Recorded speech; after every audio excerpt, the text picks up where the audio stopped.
75ನೇ ವರ್ಷಕ್ಕೆ ಕಾಲಿಡುವುದು ಪ್ರಕೃತಿಯ ವಿರಾಮ ತೆಗೆದುಕೊಂಡು ಇತರರಿಗೆ ದಾರಿ ಮಾಡಿಕೊಡುವ ಸಂಕೇತವಾಗಿದೆ ಎಂದು ಮೋಹನ್ ಭಾಗವತ್ ಹೇಳಿಕೆಯನ್ನ ನೀಡಿದ್ದಾರೆ.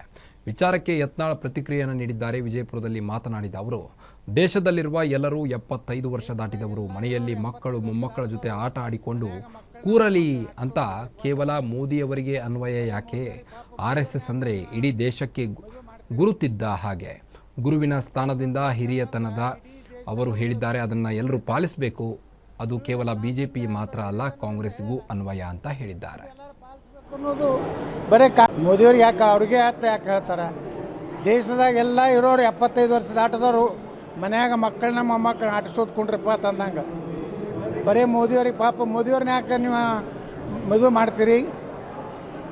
ರಾಷ್ಟ್ರೀಯ ಸ್ವಯಂ ಸೇವಕ ಸಂಘ ಅಂದ್ರೆ ಇಡೀ ದೇಶದ ಒಂದು ಗುರು ಇದ್ದಂಗೆ. ಗುರುವಿನ ಸ್ಥಾನದಿಂದ ಅವರು ಹಿರಿತನದಿಂದ ಹೇಳ್ಯಾರ, ಅದು ಎಲ್ಲರೂ ಪಾಲಿಸ್ಬೇಕು ಅನ್ನೋದು ಬರೀ BJPಗಲ್ಲ, ಕಾಂಗ್ರೆಸ್ಗೂ ಬತ್ತು, ಜನತಾದಳಕ್ಕೂ ಬತ್ತು, ಲಾಲುಗೂ ಬತ್ತು, ಗೋಲುಗೂ ಬತ್ತು, ಎಲ್ಲರಿಗೂ ಬತ್ತು. ಮೋದಿಯವ್ರಿಗೆ ಯಾಕೆ ಅವ್ರಿಗೆ ಯಾಕೆ ಹೇಳ್ತಾರೆ?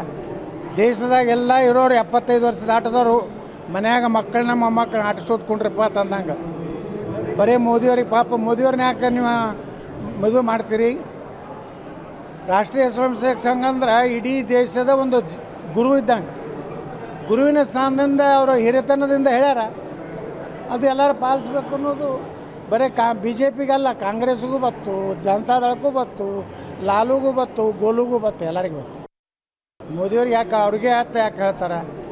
ದೇಶದಾಗ ಎಲ್ಲ ಇರೋರು 75 ವರ್ಷ ದಾಟದವರು ಮನ್ಯಾಗ ಮಕ್ಕಳನ್ನ ಮೊಮ್ಮಕ್ಕಳನ್ನ ಆಟಿಸೋದ್ಕೊಂಡ್ರಪ್ಪ ತಂದಂಗೆ. ಬರೀ ಮೋದಿಯವ್ರಿಗೆ ಪಾಪ ಮೋದಿಯವ್ರನ್ನ ಯಾಕೆ ನೀವು ಮದುವೆ ಮಾಡ್ತೀರಿ?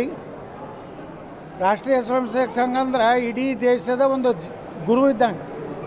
ಗುರುವಿನ ಸ್ಥಾನದಿಂದ ಅವರು ಹಿರಿತನದಿಂದ ಹೇಳ್ಯಾರ, ಅದು ಎಲ್ಲರೂ ಪಾಲಿಸ್ಬೇಕು ಅನ್ನೋದು ಬರೀ BJPಗಲ್ಲ, ಕಾಂಗ್ರೆಸ್ಗೂ ಬತ್ತು, ಜನತಾದಳಕ್ಕೂ ಬತ್ತು, ಲಾಲುಗೂ ಬತ್ತು, ಗೋಲುಗೂ ಬತ್ತು, ಎಲ್ಲರಿಗೂ ಬತ್ತು. ಮೋದಿಯವ್ರಿಗೆ ಯಾಕೆ ಅವ್ರಿಗೆ ಯಾಕೆ ಹೇಳ್ತಾರೆ?